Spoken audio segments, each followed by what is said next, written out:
Oh, hello, it's Emily, and I am going to be talking today about the books that I read in the month of June. I normally do two different wrap-ups so that they don't take forever, but I don't have a ton of time to film. I don't want this to be a super long video. I don't want to make it two different videos. So we're just going to zoom on through what I read in the month of June. It's not my normal review process, but we're going to make it work. So hopefully I can still give enough detail about the books and my thoughts while trying to get through things relatively quickly. So we're just gonna start right off. The first thing I finished in the month of June was Anatomy of Beast by Olivia A. Cole. This is the second book. I thought it was going to be a duology. It's actually going to be, I think, at least a trilogy. And it's the first book. The first book is A Conspiracy of Stars, and it follows a group of humans who had to crash land or emergency land on a planet, and they kind of set up an area to kind of live and research the planet. They had some interactions with some other species on this planet, and it follows Octavia, and I think she's 16 when this story starts, and she's about to start an internship to be a scientist just like her parents, and she realizes that there's some shenanigans going on with some of the political leaders of their group and kind of how they're interacting with and relating to some of these other species on the planet, and she figures out that there's just some really messed up stuff going on. First book kind of follows what's going on kind of in the human area on this planet, and in the second book you kind of get to explore more of the world, which was really fun. And overall this was an enjoyable enough story. It's the world is really cool. I really think that there are some thoughtful, I really enjoyed just some of the conversations that are had in this book about how people should relate to other species. The main character is definitely an interesting one, and I like just kind of following her, learning more about this planet and more about the species on it, and kind of the larger lessons that she learns about what her place is among the people, what her place is among the rest of the species in this world, kind of where her place is among everything. So definitely an interesting one. There's still just something about it that kind of makes me go, interesting concept. Quite a few things I enjoyed, but overall just kind of okay, and I can't quite put my finger on why. Definitely enjoyable. I'm definitely going to read the third one to kind of figure out how things are going to play out, because now there's some tension between humans and some of the other species, and I'm definitely intrigued to see where things go, but I don't think this is going to be like a life-changing favorite of all time series, but I'm definitely intrigued to continue. So the next book I finished is Once Upon a River by Diane Setterfield. I thoroughly enjoyed this one. So this one follows it's kind of like a tavern along the Thames River, and it's kind of set a while ago, and this guy one evening kind of comes into this tavern. He's barely able to kind of get into this tavern, and he's carrying this little girl who is dead, and he's kind of on the verge of collapsing himself. There's this girl in his arms that's dead, and they just kind of walk into the tavern and just kind of collapse, and everyone is trying to figure out who is this guy, who is this little girl. So it just kind of follows this group of people, kind of follows people kind of claiming this girl as their daughter, and like the town trying to figure out who's correct and who this girl actually is, and why she almost drowned in the river, why this guy found her, why he kind of brought her into this tavern, and it was just definitely really intriguing. It's a pretty slow story, but I love her writing, and I just kind of loved discovering new things about the people in these towns, discovering new things about their relationships and their history and how they interact with each other. I love the setting of this tavern. I thought that was really fun and atmospheric. Her writing was definitely very atmospheric. And yeah, I definitely thoroughly enjoyed it. There definitely were some moments, as I said, that were really slow and kind of felt like they were taking a while to get through, but overall, super enjoyable experience. I listened to this one on audio and would recommend the audiobook. I thought the narrator did a really good job. So the next book I finished, I also listened to on audio, and that is Bitter Blue by Kristen Kishore. I love this entire series. And although they're companion novels, I actually would recommend reading them in publication order of Graceland Fire and then Bitter Blue.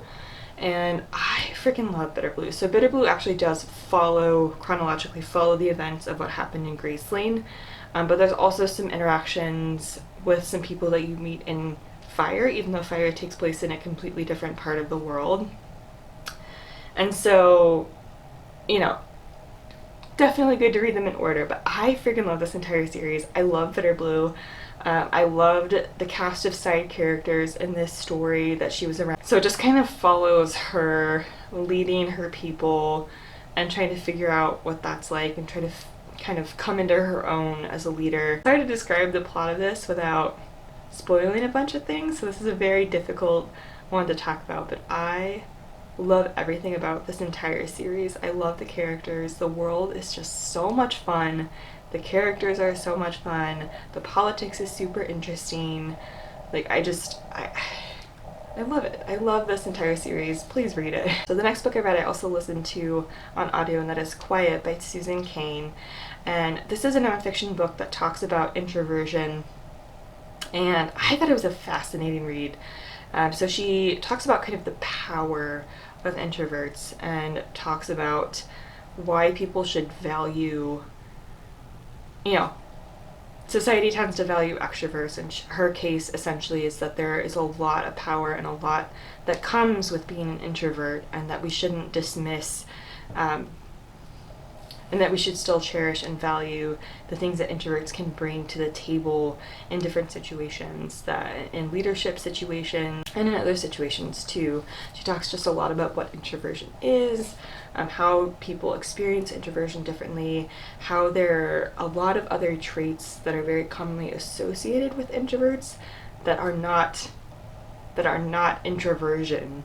That's not part of the definition of what it is to be an introvert, but that there are traits that are commonly associated with it that kind of paint introverts in a very specific kind of picture or image that really affect how people interact with or judge introverts.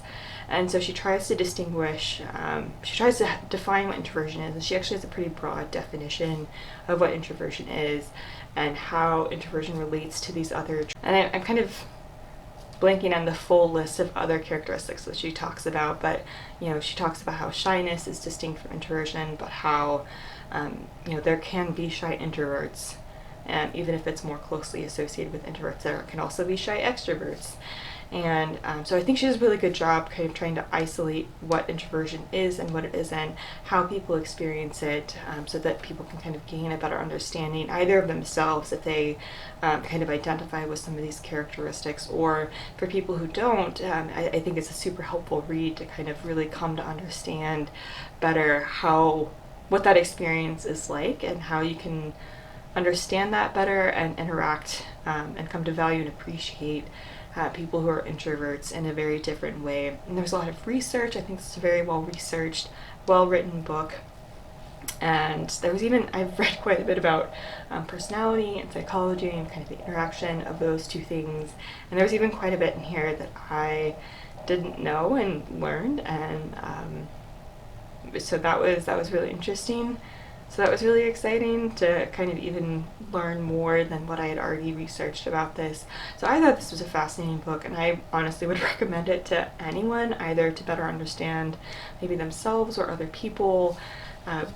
Would recommend for sure. So the next book I listened to, I also listened to an audio, there's so many audiobooks, was The Governess Game by Tessa Dare. I adored this one. So this is technically it's the second book in the Girl Meets Duke series, but it's the third one that I've read. I read the first one, then the third one, and now the second one. Okay, so I'm suddenly blanking on the main character's name, but it follows one of the women that's kind of in this circle of friends and follows her love story, and she is really interested in astronomy, which was fantastic. So at the very beginning of the book, she kind of loses her ability to kind of continue along that path, at least in the immediate future, and she really just needs to find employment. So she ends up accepting a position as the governess for some kids who have a really troubled past and are being taken care of by by this duke who is, he's not their father, but he's taking care of them. And he thinks it's temporary. He kind of wants to take care of them until he can essentially find out what to do with them, because he doesn't feel like he's going to be, or has been, or can be the best father figure for them. And so she accepts a position as their governess, and you know, falls in love with the duke. And I really, really love her. I loved her passion for astronomy. I love the way, just her vivid imagination. She has a really interesting past. They kind of grew up all over the world and just had so many different experiences that she was able to bring to her teaching of the kids. And I love her. Again, I love her passion for astronomy. I thought she was a badass, and I thoroughly enjoyed this one. I still thought it was just as hilarious as the other ones. It's just a feel-good time. Like, it is just a delightful time, and I would recommend this series just as like a fun, easy listen. So the next one I also listened to on audio, and that is In a Dark Dark Wood by Ruth Ware. And this one is also narrated by Imogen Church, who is just brilliant and has narrated the other Ruth Ware books that I've read, and I absolutely love her. And this one follows a woman who is invited to go to the bachelorette party of a friend that she's kind of lost touch with for the past 10 years. She's not even invited to the wedding, but she's invited to the bachelorette party, and she's very confused about why she might be invited, but she is curious, and there's another friend of hers who's also kind of lost touch with this friend a bit, and they both decide that as long as they both are willing to go, that they'll go together and kind of go to this bachelorette party and just kind of see what's going on, why they were invited, and just kind of catch up with their friend who's getting married. And it's kind of a retreat in this manor that's kind of in the woods, and and then when she gets there, she is interacting with the other people who were invited, and there definitely starts to be some tension when she kind of starts to find out why she was invited, and kind of figure out some of the secrets amongst some of the people in this group of people, and kind of figure out some of the secrets. All I'm going to say about the synopsis, because I don't want to give too much away, but I still love this. I think this is her first published book, and I think I definitely love her writing style. Like, it is very much her writing style. Again, I love the narration and the delivery of it, so it was like a very enjoyable and compelling listen. But I do think this is a weaker, in terms of some of the plot twists and kind of the motivation behind some of the characters' actions. With this twist, I do feel it's kind of the weakest motivation that her characters have had to do what they did. And by the end, when you kind of realize, what went on and why they did what they did, you're like, why would you react that way to this situation? Like, I don't understand. So that was kind of disappointing, but I still thoroughly enjoyed listening, thoroughly enjoyed her writing. Like, I'm basically just going to listen to every book that Ruth Ware has written or will ever write, because they are just, I can't stop listening to them. Even if there are some elements of these stories that I'm like, why? Like, why would you do that? Or like, why would this twist work out in this way, given these characters' motivations? Occasionally something like that will happen, and I think this is, I think the main example of that with this twist, but there's still just something about her writing and the narration that just gets me every time, and I just really enjoyed listening to this one. So the next book I read was We Hunt the Flame by Hafsa Faizal. I also listened to this one on audio, and I really enjoyed this one. So this is I think it's going to be a duology, the Sands of Arauia duology, if I'm not mistaken. And the second one already published? Maybe it's going to be published soon. So this one follows a couple main characters. There's magic in this land that has kind of changed, and kind of some of the magic has kind of left, and some of it doesn't really work. and that, you know, it's kind of left this kingdom kind of in a desperate place. And there's a huntress who can kind of go into this area and actually successfully hunt for her people where no one else really can do that.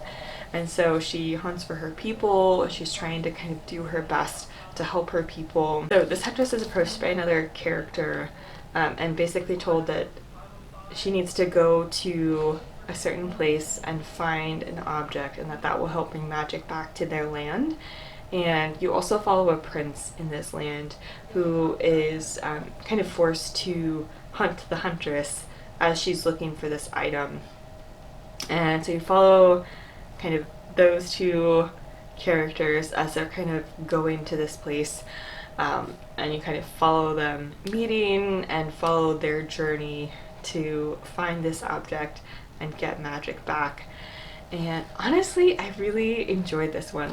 I loved the writing. I loved our two main characters. I thought they were really interesting. I particularly loved the female lead, and I thought the magic was super interesting. I thought the folklore and I thought the mythology was super interesting. I thought it was a very atmospheric book. Like, I was just enjoying being in this world. I didn't particularly find the romantic element super compelling, but I think everything else for me was strong enough to still have an overall very enjoyable experience listening to this. I thought the two narrators were great. Yeah, overall it was super enjoyable. It's not something that I think is going to be an all-time favorite necessarily, but I definitely am interested in checking out the second book and kind of seeing where the story goes, and maybe seeing if this could be a duology that ends up being a favorite for me. I really come to find that I really enjoy fantasies based on Middle Eastern folklore and mythology, and so this was a lot of fun to listen to, and I'm definitely excited for the next one. I also listened on audio to White Fragility by Robin DiAngelo.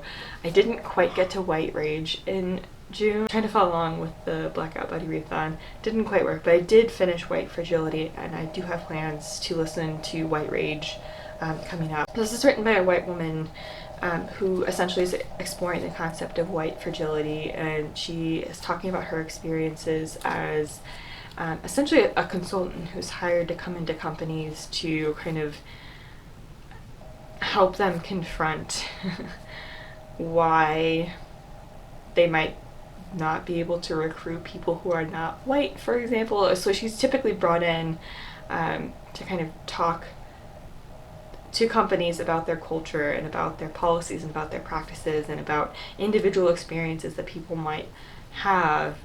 And she talks about her training, she talks about experiences that she's had as a consultant, and the examples that she's seen of white fragility, kind of what that means, how that manifests itself, how that white fragility, even by people who mean well, that white fragility, how that perpetuates racism, and how that ultimately still is very harmful.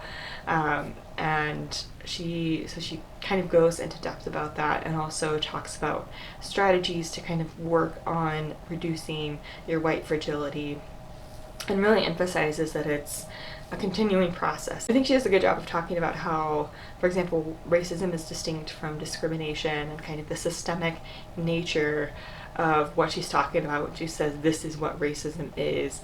And you as a white person interact and very much benefit from institutions of racism, to this day, and your inability to confront that in a constructive way, in a way that can help dismantle those systems of racism, are still very, very harmful. And here's how, here's why, here's what I've seen in my experiences, here are things. And she talks about experiences she's had where, she has been called out, and, needed to kind of rethink some things. And so I think she does a really good job of describing what she's talking about explaining why it's problematic, strategies to continue your education, and I think she emphasizes that it is a matter of continuing your education and continuing to constantly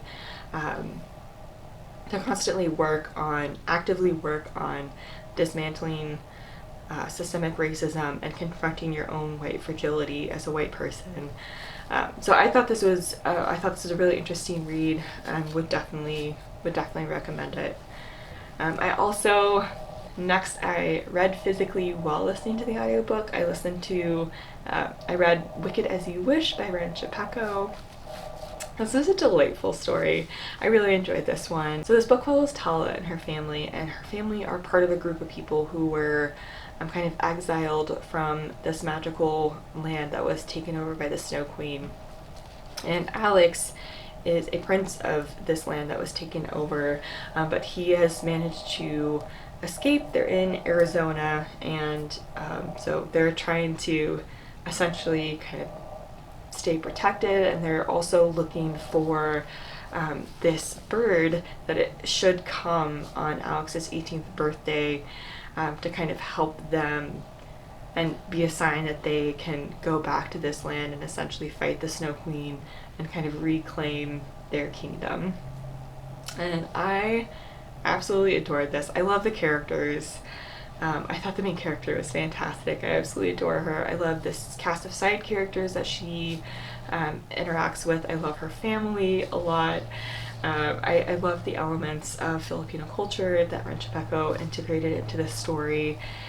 There's also a non-binary character, which I thought was amazing.